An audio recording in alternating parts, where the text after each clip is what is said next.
Okay, so last question for you, which is what does authenticity mean to you? These are such good these are like the best podcast interview questions ever. Thanks. Welcome to the latest episode of Authenticated with your host, Kate McLeod. I am intrigued by people. People watching, I love. People learning, that's where I'm insatiably curious. I'm interested in the why and how of the creative mind's pattern of thinking, the subtext to the creative thinker, or in its more conscious and malleable form, the creative conscious.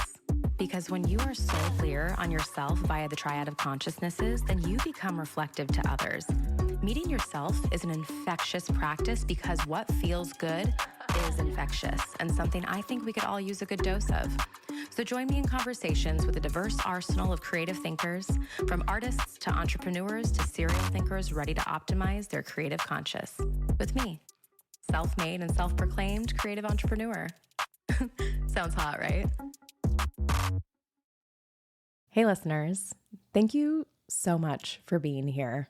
This is our 24th episode, and it's a magic number to me. I have a great association with 24. This episode is so good.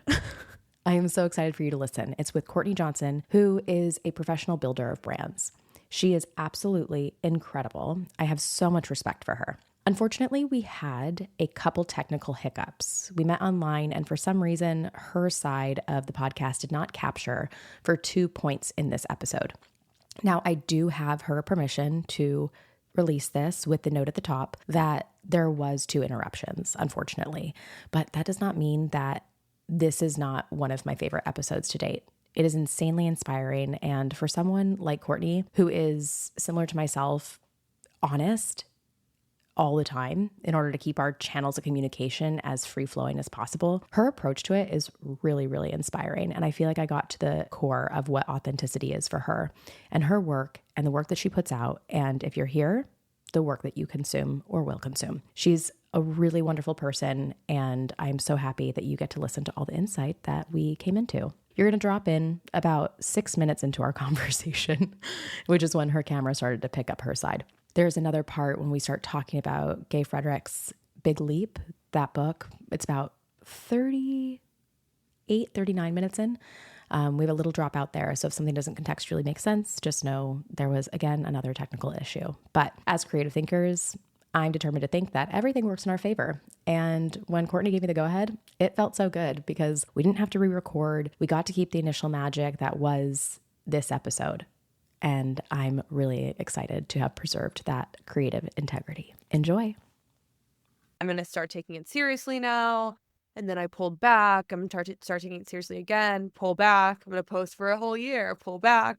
So it was a couple of years before I really, really committed to going all in on like, I'm building a personal brand. This is going to be my life. This is going to be my career. This is my identity. And I'm not letting anything waver from that.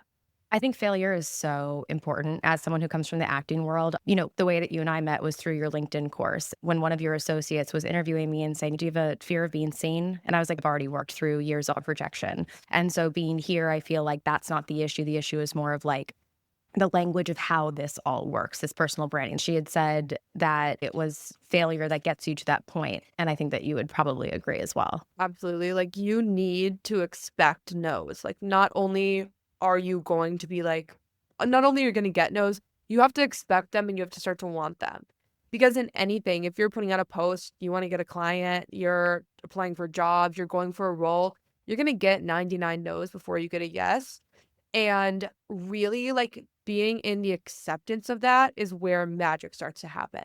That's the magic thing, is the acceptance of it, right? No, not being like the end all be all, but seeing no as equally as valuable as a yes when it comes to just like what the acceptance of what the experience is and how little control we actually can have, but have over what is under our jurisdiction on the way there.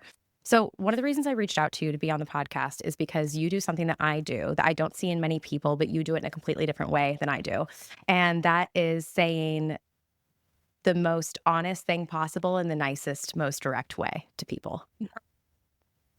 Yeah. You don't mince words. You are very direct. And I'm wondering what your relationship is to being honest with other people in terms of your voice when you speak to others with honesty, but also how you speak to yourself. Usually the number one reason why people don't accomplish their dreams is because people aren't being honest with them. Everybody around them is being a yes man. Everyone is sugarcoating feedback rather than giving them actual direct feedback. It's the same with content. I have a certain target audience and they're trying to get from A to B. I've already accomplished B, so I'm just illuminating what's in the way. I've tried to be super soft about it. I've tried to be like, well, you could try this or whatever. And I found that it's just most helpful to be like a loving interruption of like, hey, the reason why you're successful in this is because you're in your fear of being seen and you're not willing to get out of it. Or the reason why you haven't been able to make money is because you hate all rich people and you have this narrative about you, how you hate them. I can clearly pick up the narrative of why you're not from point A to B. And I feel like it's wasting my time if I'm skirting around that. Life is short. We literally only have a few decades to accomplish our dreams. Like, I'm going to bulldoze whatever the fuck is in the way of that. Yes, I completely agree. I mean, that's an approach I take as well, because if I'm not honest with them, then I'm not honest with myself, and no one really has any service there. And I think it actually hurts all parties involved. I wish I was more honest, honestly. Wait, what would total honesty look like? I do think I can be a bit of a people pleaser. And so total honesty would be like in full abundance of like not caring if someone doesn't want to be my client anymore or doesn't want to be in my course or content club or whatever, and like actually fully calling them out, or like not being afraid of making people upset or getting canceled and just like fully calling people out, which I've done a little bit of. Like there's definitely some topics that I'm really spicy with, but I could go harder. I gotta say a little bit brand friendly. Yeah, I think there also is a palatability, especially when you have a larger audience. Like, I know the more specific you get, the more you can attract people who are like-minded to that. But I also think that there is an element of caution, of proceeding with caution. I think we're also in the midst of the technological revolution, and I feel like a lot is changing constantly. And so not that pulling back or not being 100% isn't, it's not like out of fear, but it's kind of out of like sussing out what's next. And I think it gives you more options later. Yeah, totally. Also, like, honesty is a monetary privilege. If you're like just out of college and you're gonna be like, this is why the finance industry is broken and why it sucks while trying to get finance jobs, that's probably not gonna fly.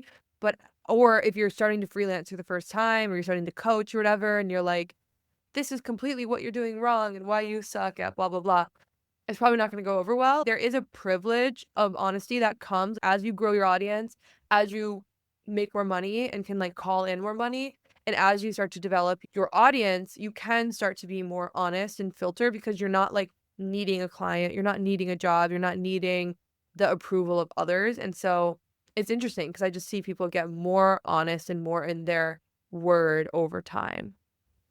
I love the way you phrase that, because it does become something that you earn later with status, with the amount of money that you have. I mean, money is power, money is positioning. And so you do have to find yourself a pretty supported standing position in order for you to be that honest. Yeah, totally. Yeah, that kind of changed my mind a little bit about it too, because I just thought it was always a trait that I had. But I mean, looking at it as a privilege is also absolutely like another lens. Mhm. It's both. It's both, yeah. What's the relationship, in your opinion, of honesty to personal brand? It's the only thing that matters, right? If you're trying to please everyone, you're not going to be able to build a personal brand. First, you need to be honest with your audience, actually share where you're coming from, how you're feeling, what your opinions are, and get honest with yourself. Because if you're not honest with yourself and you're constantly making excuses and you're constantly in victim of like, oh, I couldn't post because I was just tired yesterday and a lot's going on in my life and I'm really busy, so I just need to take a little bit of a step back. Like, and then you wonder why you're not succeeding. You got to get honest with yourself on where your own gaps are, or it's going to be really hard to step into that. Most important thing in a personal brand is consistency. It's being able to put the reps in every single day forever. And if you can't honestly identify that gap, you're going to be stuck in a victim spiral loop. Well, when you say a large part of it is consistency, to me, that's like the tangible evidence of honesty to other people. That's your audience being like, oh, we trust you because like you're consistently here. But when you're developing a personal brand, how can you develop a personal brand that reflects you back to yourself, so you continue to have that conversation with yourself, so you continue to be the most honest you version of yourself? Yeah, it's also just like not bullshitting yourself, right? It's not the algorithm that sucks, it's your content. It's not the trolls that are being rude. They're just reflecting back to you. How honest can you get with yourself? The level of honesty you can get with yourself and others and your audience is like literally perfectly correlated to the level of success that you're going to have. What is your personal bandwidth for your own honesty with yourself when you're honest to yourself? Yeah, I have a lot of like checks and balances in my life. I have a lot of coaches and friends and people around me that keep me accountable. And they do a great job of not selling out on me and not bullshitting me. And sometimes it's uncomfortable and sometimes it requires a lot of risk, but it's always worth it. Um, I really recommend that everybody works with a coach or a therapist or has a partner or a friend that will keep you accountable and call you out on your bullshit because it's almost impossible to do yourself. It's really, Mhm. really hard. Again, we can get in the stories very easily. You got to have that support system or you're just going to, again, you're going to bullshit yourself and then you're going to be stuck in mediocrity. Yeah. I mean, that completely checks out. Do you have any like cheat codes or personal touch points that you implement into your own personal brand so that you could do like essentially audits of your own? hmm Yeah, my strategy is around outliers. So I'll go back and look at my content every month, every 2 months, every 3 months, every year, like every period of time. I go back, I look at my content. Maybe if we're saying a month, I've got 30 posts. I'm going to go back and I'm going to look at my top 5. And that's going to tell me everything I need to know about my strategy moving forward. Top 5 and bottom 5. The top 5 is going to tell me this is what's working well. This is the type of content your audience wants. This is the type of format they want. And the bottom performing content is going to be like, this is what they don't want. This is what does not perform. And I just continue the cycle of looking at my top performing outliers and the bottom performing outliers and use that as like non-emotional feedback on the strategy to implement moving forward. So a lot of people are like, oh, I need my perfect strategy. I need to know the strategy and the plan and then I'll execute. And it just doesn't work that way. You execute at a large volume and then the data from that is going to tell you the strategy and the plan moving forward. hmm I love that you said that. So since I joined your Sunrise Content Club, I, in my personal branding and my messaging and all the content that I put out, it is very thoughtful. I can't yet generate it like that. It's not a quick thing that happens, but I wanted to challenge myself to put something out every single day just to get the analytics. It's not Yes. of the reps of the type of content that I want to be putting out, but it was the repetition of me just getting it out there, getting in a flow and going. What do you think the value is of trying something like that? Like I'm talking about with Content Club. It's just like, I'm just putting it out there. I just want the analytics because I'm not going to take that personally. My ego is non existent. Like, rip me to shreds. And then I will go reassess the content later. Yeah, it's just that that's the only way, right? Like if I post on social media 10,000 times and 90% of them are like not that good of content, but I got 10,000 reps and you post on social media 100 times and you made sure that the posts were perfect, I'm going to be way more successful than you. I'm going to have way more followers. I'm going to have a way better strategy. The more reps, the better. Now, of course, you want to stop and you want to evaluate at each step. So the reps are getting better and better. And so you're improving. But volume gives you more data. Data gives you better decision making, and better decision making equals goals accomplished. And it all comes from a high volume of reps. Like just get it out. You can make it perfect later. And I also have this iterative way of creating content where I'll just make a bad version of it first and post it. And like, okay, it's a shitty version. The lighting sucks. My audio sucks. It's half baked. And then I'll make another version of it that's a little better. And then another version of it that's a little better. And eventually like version 10, and I'm posting them every time. Eventually version 10 later, like that's the one that takes off or goes viral. Now I know that that goes viral. I know that that's a lever I can pull and I can pull that lever whenever I want. The more volume you put out, the more levers you have to pull. So, with the repetition, do you think it was the repetition and seeing the data that helped your ego sort of chill a little bit? Or was it internal work before you even started that part? Yeah, there's been so much internal work before I even started that part. Like, again, I was very start and stop for a long time. And it took a lot of internal work. I actually think content creation, energetically wise, maybe 5% of it is the actual posting.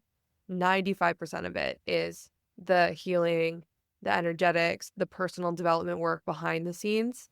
You got to go really deep. Like, fear of being seen is a really valid fear, right? Like, we develop a lot of like irrational fears from a young age. For example, let's say you push me on the playground and now I have this weird unconscious things where I don't want to be friends with like girls named Kate with brown hair because whatever, right? It's something made up. Like, it's not true that girls named Kate with brown hair aren't going to like me.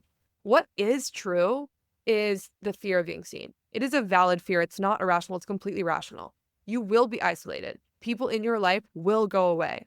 You will piss people off. And you will be more susceptible to like negativity. You will be ostracized from certain groups. It's much harder deep work because the fear is completely rational rather than irrational. And again, 95% of it is like inner work. I would agree with you with that because it is such a rational fear. And I do remember having it. And I do remember how long it's like come for me to do that. But that's also what my first career has been, is like in the arts, in performing, like in being seen and getting that like live feedback, and also the healing work inside, realizing that I'm not responsible for people's reactions to my emotions, or to my expressing of myself. What I'm doing with a personal brand is I've tried to gamify the reflection back of myself and like the interest of like, oh, well, that's cool. I guess I learned more about myself today, because that's like the person I have the most control over. So with a personal brand, as we said earlier, like reflecting back who you are, what do you think about that sort of gamification, for whatever the narrative is of the person that you're building the brand for, making it a game to see more of themselves and like get excited by that? Yeah, that's such a beautiful reflection, because it is true that you come into more and more of yourself, like more authenticity as you create content. If you're on this content creation journey, as any other art journey. What was the second question you asked? Just how you could build a personal brand that would reflect you back to yourself in a way that satiates that mental gamification of, oh, I got to see more of myself. Yeah. Gamification, I mean, content creation really is gamified, especially since social media is set up literally like a casino, like psychological manipulation. Like, they actually use casino tactics. It's quite crazy. Anyways, yeah, I mean, how can you set it up in a way that gamifies? It's really just getting the feedback loop. Because what's beautiful about content creation is it brings you closer and closer to your purpose on earth. Like, if you feel called to it and you're doing it, you post a wide variety of content types, right? You post 1,000 different pieces of content. Those outliers are going to be able to show you not only what content performs well, but your purpose on earth. Like, when I started posting content, I was posting about Airbnb, I was posting about coffee shops in Austin, I was posting about my dogs, and I was posting about psychology, I was posting about Facebook ads, like all this random shit. Turns out, every single time I look at the outliers and analytics, it would always be like me talking about mindset, about LinkedIn. That's so fucking random and niche. But the fact that that pattern showed up over and over and over again, I'm like, okay, I'm going to play with this.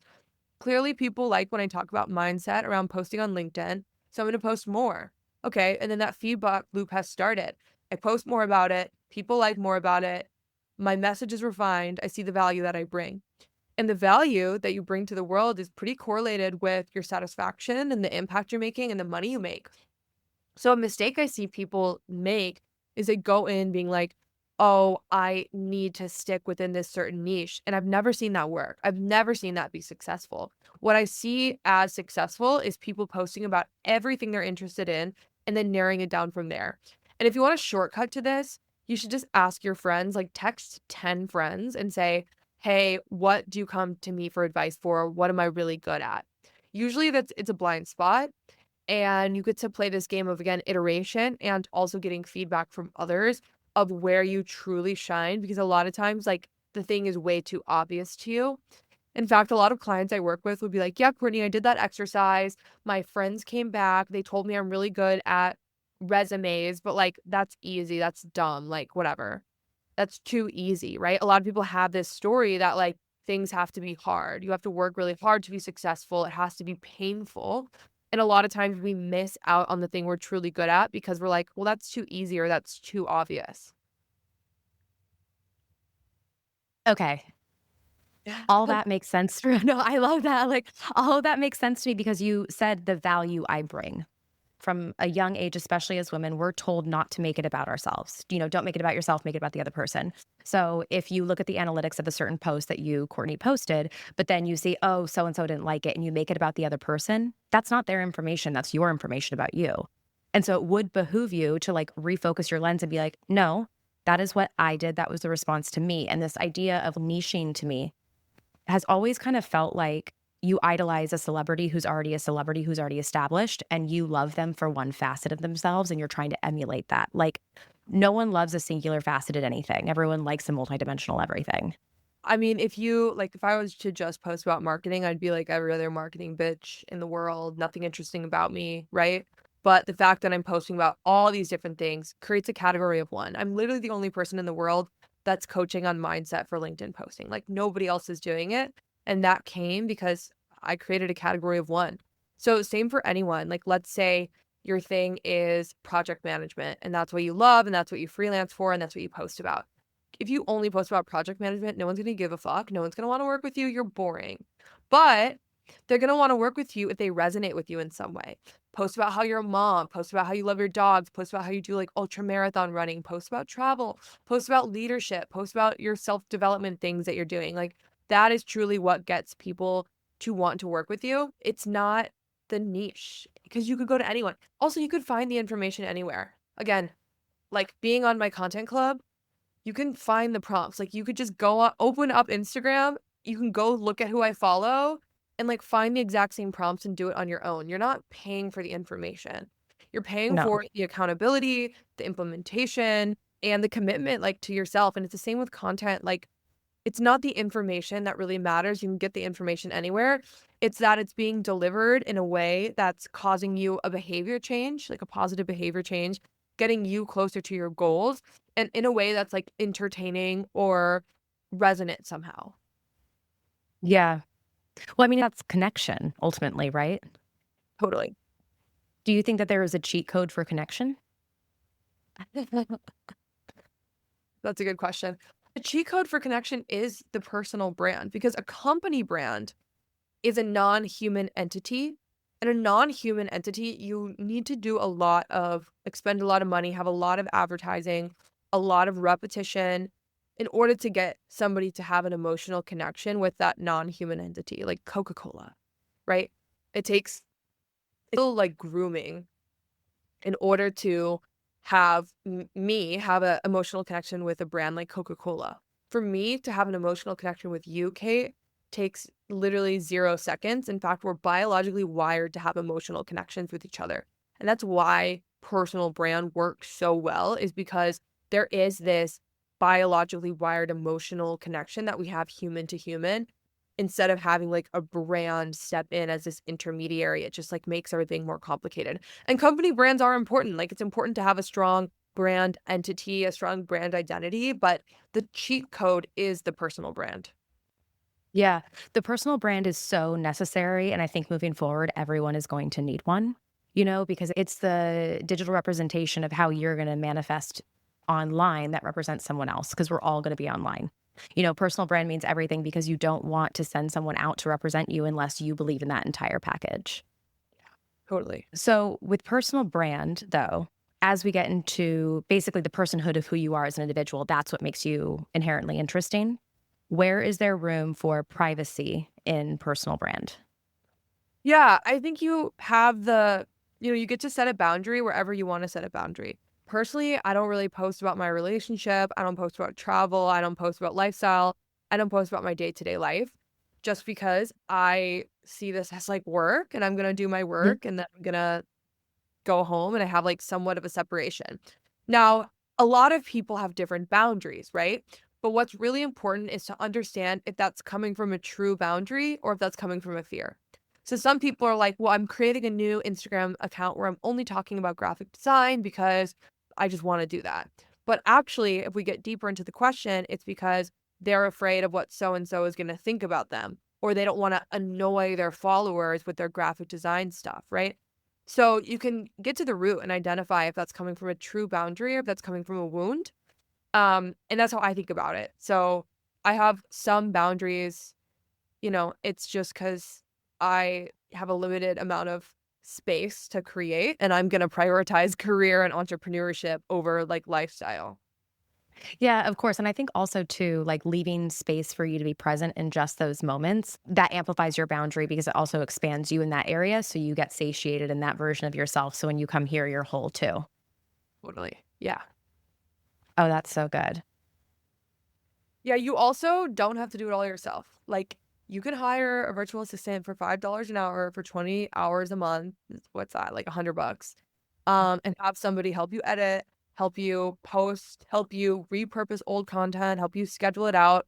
Like, it should be I mean, there is an initial time that you put into it, right? There's like the time of getting established, learning the platforms, whatever. And that time eventually peaks once you're really consistent. And then you can like lower the time. You can delegate. You can create systems that work for you. It doesn't have to be just like manually posting forever. So like if your zone of genius is like being in front of the camera, creating the content, and it's like your IP that has to, you'd want to streamline delegating the rest of it. Exactly, exactly. And I don't delegate all of it, but I do delegate some editing, some planning and strategy, some scheduling. And that leaves room for me to have a lot more like creative freedom because I don't feel so pressured. It's not like, oh my God, I didn't post today. What do I post? Like, I know a post is going out. Sure, it might be a repurposed piece of content that I've now repurposed 15 times, but I know something is going out and I know it's at least like keeping me on an upward trend. So when you make a piece of content, what is your expected life cycle of that singular piece of content? Literally forever. I'm never sad. Forever. Unless it's topical, unless it's like, this is a new Facebook update you need to know, and that's only relevant for like a week, I'm going to post the same things over and over and over forever. Like, I really only post the same like 5 posts over and over again, just different versions of them. That's so smart. Yeah. It's like behavior change, right? Like, for humans to create behavior change, you need a fuck ton of repetitions. Like, for example, let's say you're trying to lose weight. How do you lose weight? You eat less and you move more. Like, it really is that simple. And in order for somebody to actually implement the advice of eating less and moving more, for some people, that's going to take tens of thousands of repetitions of hearing the same message and hearing the same message in different formats from different people in different ways until it finally clicks. Like, a lot of this is very rooted in like psychological manipulation, truly. And you can use a lot of different words for it. Some people use marketing, but it is like human behavior change, psychological manipulation. And the most important is like propaganda. The number one rule in propaganda is repetition. And as content creators, we are influencing other people's behavior change or influencing other people to have a behavior. And repetition is the most important thing around that. So again, like one of my messages is the reason why you have a fear of being seen is because there was a time in your life where it was not afraid to be seen. And it's time to bring that to consciousness so you can step into being seen. I probably said that 500 times. And still there are people who have not got it yet and it hasn't clicked for them. And there are some people who have seen the same videos and seen me say that 500 times and have made the behavior change. And it's now reinforcing that behavior change. So everything comes back to like propaganda, addiction, psychology, psychological manipulation that we can use for good instead of using it for evil. And this is why I am all about ungatekeeping, because a lot of these dark arts are very gatekept because they are and can be so dangerous. And also, if only like the bad guys have these tools, we won't be able to implement positive behavior change from that. When does something become stale? It hasn't happened to me yet. Because repetitions to me can make things stale. Like I right now I'm taking a break from the gym because I go 5 times a week because I've been going for years. And now I'm like, you know what? This is actually how I disrupt my cycle right now is by doing something else. But it seems like with content, that's kind of the life cycle that continues to repeat itself because there's always going to be a new audience and there's always going to be the moment when it actually clicks for someone. Totally. But I do what you're doing around the gym. Like I do take breaks. I will be like, I'm not posting for a week. It doesn't mean no posts are going out. Usually I'm like, I'm going to go find 5 posts. I'm going to schedule those out for next week. I'm going to schedule them out in like 20 minutes. And now I'm not even going to open social media next week and give myself a little bit of a break, you know? So behaviorally, I do those actions. But as far as like messaging, again, when does the advice of eat healthy go stale? It's true. It's true advice. It never goes stale. I mean, it's either going to be thank you, I needed that, or yeah, thank you for reinforcing my behavior of eating healthy. Yeah, so like authentic messaging doesn't get stale. Exactly. Oh, I really, really, yeah, no, I think that's the thing too, is like, so long as you stay true to it, it won't. Like, think about world religions. Every religious text says the same thing. It's like, love each other, right? Like every single aha epiphany that any person has ever had is like the same as everyone else. Be nice, love each other, live your dream. Like all these like dumbass platitudes like really do have such a significant meaning. And we're all just like playing off these platitudes of live your dream, do your best, accomplish your goal, connect with others. Like they are these archetypes of messages that we've just been saying over and over and over for like millions of years. I don't know. Have we been around for millions of years? Something like that. A long time. But I think the point is too, is that there's also like a timing element to all of this, right? Whether or not you and I have the exact same information, you're going to say it your way, I'm going to say it my way, but mine's going to resonate with a certain group and yours going to resonate with a certain group. There's no competition there, but what there is knowing that you're the right person to reach this vessel human, you know what I mean? And vice versa. How much does timing, do you think, play into it? I really don't think about timing at all. I mean, I am pretty impulsive in my content creation. I think timing really only plays into it if it's like a timely subject, because there is content and there are personal brands that are built around timely subjects, and I think that's a great strategy. But yeah, I really don't think about time at all. I'm just gonna keep posting my shit, and it's gonna resonate. But I do love that you say like that is really important. Like, let's say again, you talk about losing weight.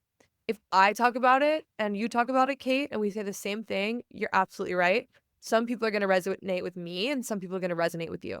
And some people are going to resonate in different ways. Like you could resonate with person A because they're also a mom, or you're also from the same type of small town, or they talk like you, they look like you. Maybe they share very vulnerably and you resonate with some part of their story. It could also be unconscious. Like all of our decisions are made around unconscious biases, like basically recognizing patterns in the past, and like our consciousness recognizes patterns. So even if I am not conscious to it, but the pattern is that like someone that looks like you, Kate, is like a friend and like cool and like looks like my age and someone I want to hang out with, that then I'm gonna want to work with you, right? There's enough room for everyone. And I truly believe, like, first of all, the amount of people that are called to be a content creator is very small. It's like 1% of the population is called to create content.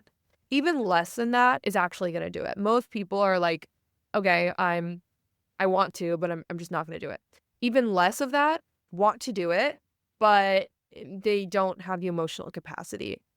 And even less of that are going to be consistent. So just starting out, the amount, like 96% of podcasts don't go past episode 3, right? So just like by having 4 episodes, you're already in the top 96% of the podcast, right? So most people that feel called to content creation won't do it. They're too afraid. They're not willing to do the internal work. And even less of those are going to be successful. So really the only initiation, the only way to actually like succeed is to be consistent, and like that's it. That's the game. And so few people do it that I know some people have this story around like, oh, it's saturated, my industry is saturated or whatever. It's actually not saturated at fucking all. There's room for everyone because there's so few people. Well, my response to that is like, oh, it's saturated is always, well, is it? Is it actually? If you actually look at it, is it? No. And if you're feeling called to do something that is for a specific reason, what is that specific reason? And if you're talking yourself out of what you are naturally called to do, okay, so then there is some healing that needs to happen. You talk about like the like ground, like I love the analytics of this because there's like that grounding factor, right? It's like very matter of fact. I feel like I can emotionally detach for a second and just be like, these are analytics. This is like facts. But what about when you've had to deal with repercussions to something that you've posted or something that you've said in or idea that you've put out? Yeah, I definitely have had to deal with repercussions. Like, I've had people be really upset about what I've said. I've definitely communicated things the wrong way. I talk a lot about money, and money is definitely my most activating content. I grew up in a really, really small town, no economic opportunity. I was super, super broke until I was like 25. I mean, like, super in debt, no money, minimum wage, all of it. So I know that I'm coming from a place of like, yo, I've been at rock bottom. I know how it is. And I'm going to call you out for your stories. And also, that doesn't always resonate. Like, a lot of times, money is obviously a very sensitive issue. And Mhm. I have had situations where I'm like, yeah, I could have been. Some of it, I'm like, okay, no, I'm not going to soften this for you. Some of it, I'm like, yeah, I definitely could have been softer. So I think it's like, again, taking the feedback in a way of it's coming from reality and not a trigger. So I'm like, again, that's me being like, yeah, these commenters really had a point. I could have approached it a different way instead of being like really reactive and defensive. And at the same time, being like, okay, and these other commenters, I think they're just kind of triggered, whatever. It's part of it. You're gonna be fucking canceled. You're gonna be like, people are gonna be mad, whatever. Mhm. Something's gonna go viral and everyone's gonna be pissed at you. And that's a great thing. That means you have relevance. Like, you cannot make it to the top without garnering some haters and some trolls. It just doesn't work. Well, I think it's also par for the course, right? Like, I mean, I've definitely been in acting rooms where someone has just flat out said, absolutely not. Like, Yeah. you're wrong. Or someone's like commented on my age, being like, you don't read this age. I'm Mhm. like, well, you're the first person to say that. Like, okay, but what is the difference for you between when you care and when you don't? The difference for me when I care and when I don't is if I'm getting the feedback consistently from people I trust and people whose lives I admire. I don't take feedback from like trolls on the internet, really. Like, if I get the same comment over and over, whatever. But if I get the same comment over and over from friends, from coaches, from people that I'm working with, then I'll take it into account. We have a lot of blind spots, like truly, truly, truly have so many blind spots. And you really have to actively seek out feedback if you want to actively overcome those blind spots. But yeah, most people that like troll my comments are like ugly, like broke men. And I'm just like not going to take their advice. No. Call them out. No, I always think that's so funny to like look at the source to be like, is your opinion something I need because I'm aspiring to go in the direction that you're at? I usually think that a majority of that, as I'm sure you do, that's not even about you. That's a reflection of the other person, especially because personal brand is so reflective of who you are as a person. Even things like comments from a troll, I could see that being part of their personal brand. And it's like, oh, is that really what you're trying to curate, bro? Yeah, exactly. It's kind of sad actually. Like, ugh. Because it's like of all the reps that you got to put in today, you only had 24 hours in the day. Like that's the rep that you wanted to put in. Yeah. I don't think anyone left feeling like nice in that way. There is this ideology where it's like someone has to have that energy so you don't have to, so they can hold it and you don't have to. Mm. I've never heard that. I don't know where I sit on it, but I think it's very interesting. I also wanted to bring up too, there was this one quote I wrote down from a book that you got me onto, which is The Big Leap by Gay Fredericks. The most popular integrity breaches are lies, broken agreements, and withheld truths. And so, can you speak a little bit about that idea next to why it is that you stay honest? Keep your integrity, keep your word, be on time, follow through, whatever. Don't be like a flaky ass bitch. Um, Yeah. but withheld truths, wow, that's where we're missing. That's where we get to risk. That's where we feel really uncomfortable and we sell out on people around us. And I notice myself doing it. Like, I work with clients every day and I will go into people pleaser and not actually tell them what's in their blind spot and what's in their gap. And that's like selfish of me to do. So I feel like the third aspect of the unsaid truths with the intention of bringing somebody into their dream and their goal and bringing them closer to their greatness is in our society, culturally, the missing piece to success. And again, if you're desiring success, it's going to be really hard to do that without objectively getting feedback from people around you. So then who have been the people in your life who have been the most honest to you and helped model that the best for you? Yeah, like really coaches that I work with, my partner, he's like pretty honest with me. And friends, like it's really friends that are more successful and accomplished than me. It seems to be part of their language. I have been studying what I call A players for many, many years. In fact, I just wrote a book Mhm. about it. In the Congrats. A, yeah, thank you. The A players in the world culturally give feedback to each other and culturally are not triggered by that feedback.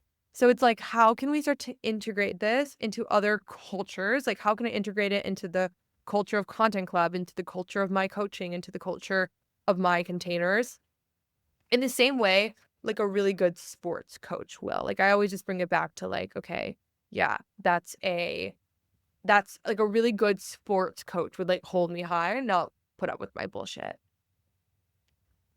Yes, the people and mentors in my life who I've respected the most have been the ones who have seen my potential at its highest, in the way of like, no, I know that you can do better. And I know that your lazy day is actually very easily disguised as someone's best. You can do better. Go. Yeah. I mean, Yeah. oh my God. Yeah. Somebody's lazy days being their best. I resonate with that. Okay. So last question for you, which is what does authenticity mean to you? These are like the best podcast interview questions ever. Thanks. Authenticity is like a clearness. It's clearing yourself from your stories, from your limiting beliefs, and from everything that's not authentically you.